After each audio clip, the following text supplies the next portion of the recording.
9 juta, 9 juta, 968, ya 970 ribu lah ya. 970 ribu. Iklan.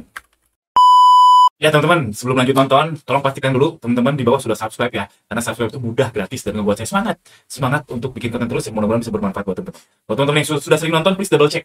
Tolong double check di bawah sudah subscribe atau belum. Karena ada yang sering nonton tapi belum subscribe. Dan satu subscribe sangat berarti buat saya. Oke, please double check di bawah sudah subscribe atau belum. Kalau belum, tolong subscribe. Thank you semuanya, selamat melanjutkan.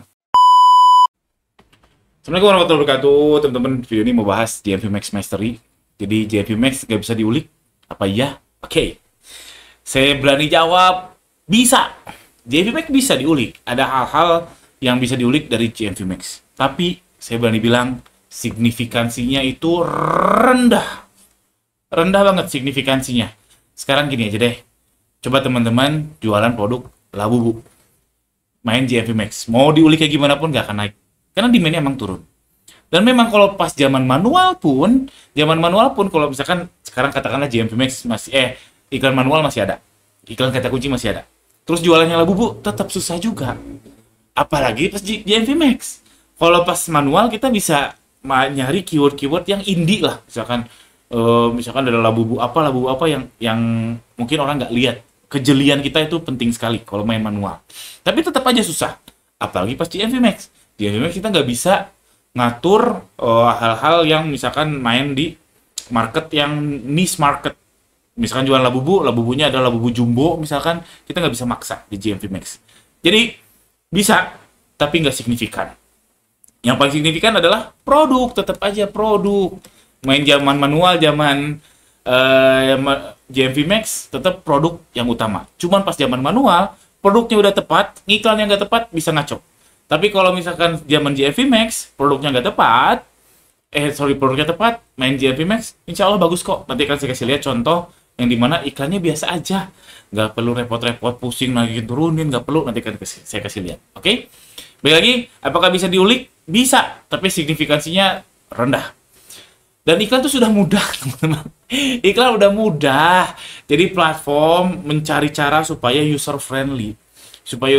Sehingga mudah keluarlah si JMV Max ini. Yang dimana bisa digunakan oleh siapapun. Jadi nggak perlu lagi ngejelimet kayak gimana mantau kata kunci. Intinya interface iklan dipermudah sehingga gameplaynya sama. Yang tukang iklan di Meta sama yang baru jualan seminggu, gameplaynya sama. Karena settingannya gitu doang. Sedangkan di Dengkot Meta kita tahu banget, dia udah jago banget gimana nyari audiens, nyari campaign, ads. Sekarang gameplaynya sama bagi orang yang baru jualan di Shopee. Karena iklannya sudah mudah. Saran saya jangan repotin diri sendiri. Karena makin diulik JMV Max, oke, mungkin banget naik. Tapi nggak signifikan. Nggak signifikan kalau misalkan jualan produk yang memang demand-nya lagi naik. Ini saya kasih contoh produk saya. Nah ini produk saya, ini jualan produk Halloween ya. Halloween tentang tengkorak-tengkorak gitu dah. Ini gede atau besar? Omset 6 juta di iklan? Ya relatif. Ini kalau dilihat satu iklan ya mungkin sebagian orang bilangnya nyebutnya ini kecil. Tapi bayangin, kalau saya punya 50 toko kayak gini semua, lumayan juga. Ini salah satu contoh iklannya. Ini yang saya lakukan 3 bulan terakhir cuma gini doang. Pertama nih, baru launching produk tersebut, kalau nggak salah, ya tanggal segini juga, saya langsung iklanin JMV Max 9,5. Terus daily budgetnya 5.000. Terus di tanggal 10, saya evaluasi, oh bagus nih. Ya udah saya naikin 5.000 jadi 100.000. Terus tanggal 20, saya cek, wah udah oke nih. Udah kebakaran, akselerasi performa udah nggak butuh lagi, saya offin. Lalu tanggal 25, minggu depannya lagi, daily budget saya turunin, jadi 5.000. Saya exit, karena trennya sudah mau habis si Halloween.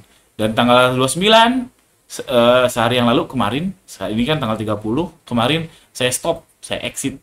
Udah gitu doang. Nggak ada naikin turunin ROAS, nggak ada yang repot-repot deh. Nggak ada trik-trik lain, cuma gitu doang. Asli, dan dapatnya segini. Ini bagus atau kecil 6,18. Oke, kita hitung ya. Kita hitung. Sheets new. Kita hitung. Oh, jangan di sini, sorry. Kita hitung, kita buka Google Sheets new. Oke.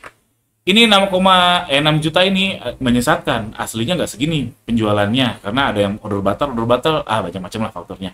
Kita lihat produk performance-nya. Ini produk yang sama ya. Produk yang sama, ini fotonya sama. Kita lihat yang ini 30 hari terakhir dia itu terjual, saya dikirimnya 3,6 juta. Kita hitung. 3,6 juta 3,6670 ya. Omset kotor 36670 tuh 23. Kita gedein 200%. Terus ininya formatnya kita bikin number. Sip. Sorry, 36670. Nah, 3.600.000. Lalu kurangin admin fee. Admin fee-nya misalkan 15% lah biar gampang ya. Sama dengan ini dikali 0,15. Ini admin fee. Omset real. Omset real saya berarti sama dengan ini dikurangi ini omset real saya. Kita lihat iklannya. Iklannya saya ngehabisin 968 ya, 970.000 lah ya.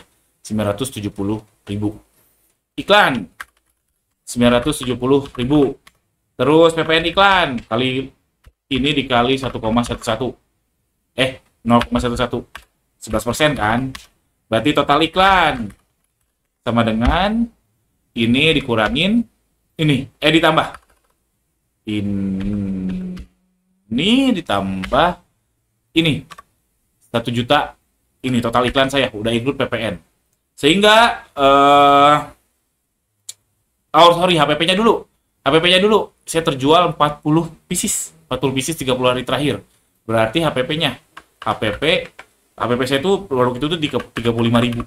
Terjual 40 pieces 40. Berarti total HPP saya keluar, HPP total sama dengan ini dikali ini sama dengan 1,4 juta. Berarti keuntungan kotor saya, untung kotor sama dengan 3,1 dikurangi total iklan dikurangi HPP sama dengan 640.000.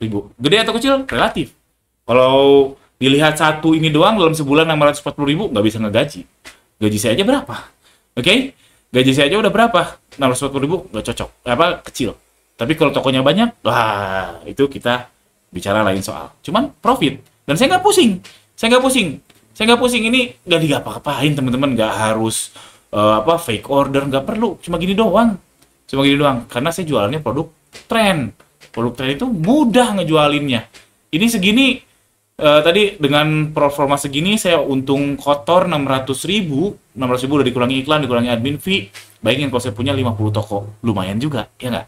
Memang betul, nggak akan semuanya segini. Ini salah satu yang kayaknya top 10 masuk deh. Berarti kalau di total ya mungkin rata-rata dari 30 toko untungnya mungkin 300.000 lah.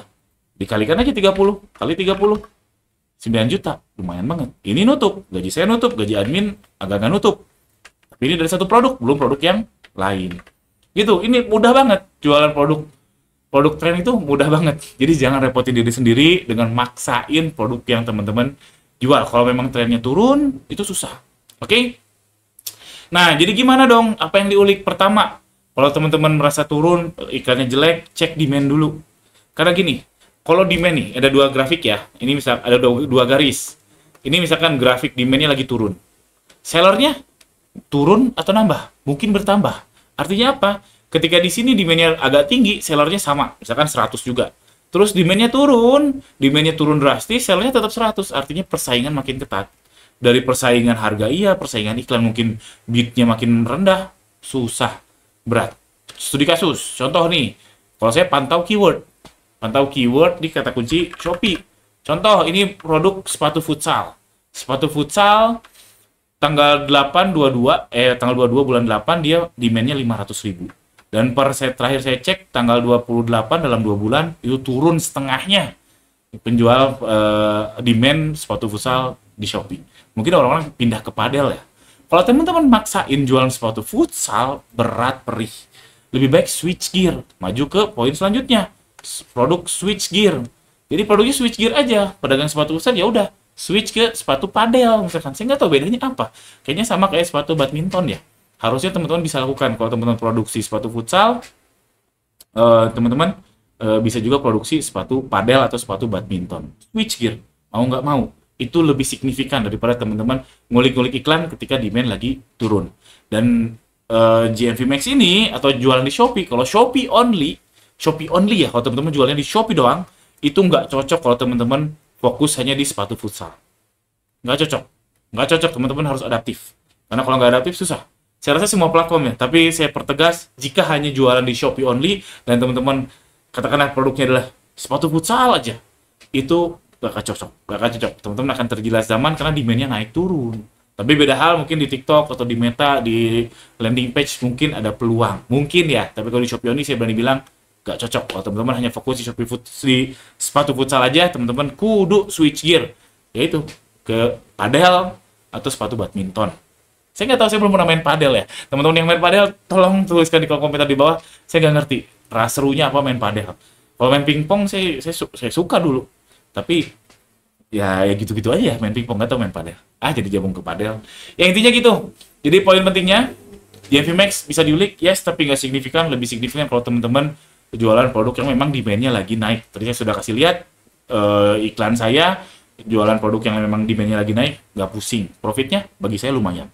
Sekian, Assalamualaikum warahmatullahi wabarakatuh.